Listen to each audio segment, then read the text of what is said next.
Hadi kosan. Burada sorun olan ki takımda olsun. Konuşu kaldı. Uyumlu değil mi? Evet. İsmim Cumali Birol. Bitlis'in Adıcavaz ilçesinde 1969 yılında doğdum. Dede baba mesleği olan bastonculuğu devam ettirmekteyiz. Aileden 3. kuşağız. Yaklaşık bizim ailede 120 yıldır bastonculuk sanatı devam etmekte. Lakin 3000 yıllık bir geçmişi söz konusu Adıcavaz'da. Bütün dünyada yaşanan bu pandemi sürecinde de elbette bizlerin de sıkıntıları oldu. Dolayısıyla Van Gölü Havzası'nın turizm potansiyelinin de bize gelen turlarda bunun çok büyük etkisiydi. Ki zaten pandemi başladığından beri hiçbir tur ağırlamadık. Dolayısıyla web sitesinde bastoncu.com'dan satışlarımızı gerçekleştiriyoruz.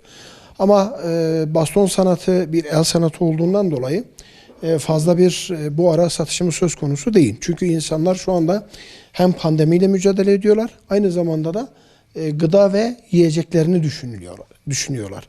Dolayısıyla bastonculuk bir el sanatı oluşundan, bir aksesuar oluşundan fazla bir rağbet söz konusu değil. Ama bunun açılacağına bizler inanıyoruz. Bu pandemi sürecinde bizler de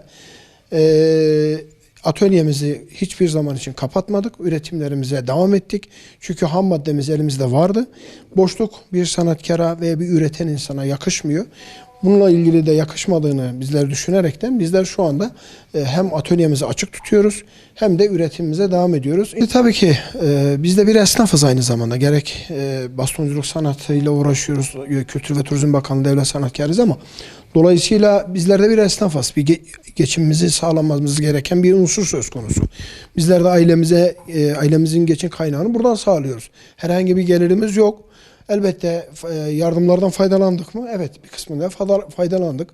Bu konuda devletimizden Allah razı olsun. Çünkü netice itibariyle her birimizin üzerine düşen sıkıntılar var. Bu sıkıntıları bertaraf etmek toplumun üzerine de düşüyor. Aynı zamanda hükümetlerin üzerine düşerken, yani hükümetin üzerine düşen bu yükü bizler de mecburen kaldırmak zorundayız. Çünkü bu salgın sadece Türkiye'ye has bir olay değil. Dünyayı kasıp kavuran bir olay. Dolayısıyla bu noktada her bireyin üzerine düşen görev neyse bizler de onu yapmaya çalıştık. Ülkemize, memleketimize faydalı olmak için elbette işimizi bırakacağız diye bir kaide yok. Devam edeceğiz. Nerede, ne zaman, neyi gerektirdiyse o halde hareket etmeyi düşünüyoruz bizler de. Nakaşı'da tabii ki her deri kapat girin. Netice itibariyle bir dünyayı da hava nakaşıya zaf zor he. İşte zaf zor bu beşyamada. Kopajı, frutanıcı naha kes nakhazı. Çünkü çima herkes buharını yaka, gıda ürünü, bizler ancak imkanı ona ortada çetkin.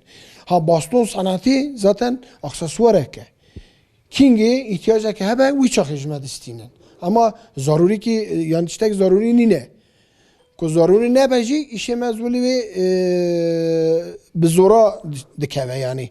İşe zaten şuhlamacı. Hem şuhul kımra. Üretimeme devam tike. Lakin satış anakatı ne? Em bejin ciddi ki satış hebe.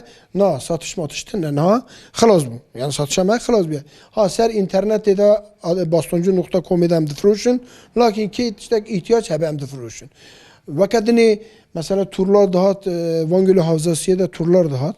Van turacı dahatna dikani hebeka yaka digo em hediyelik beherin. Hediye ki bavi xaracuya xara hediyelik bastonak beherim. Ev hebu. Naha ev jitne. Bizoraki nine ki hani binanın gıdayı veya bukharını nine.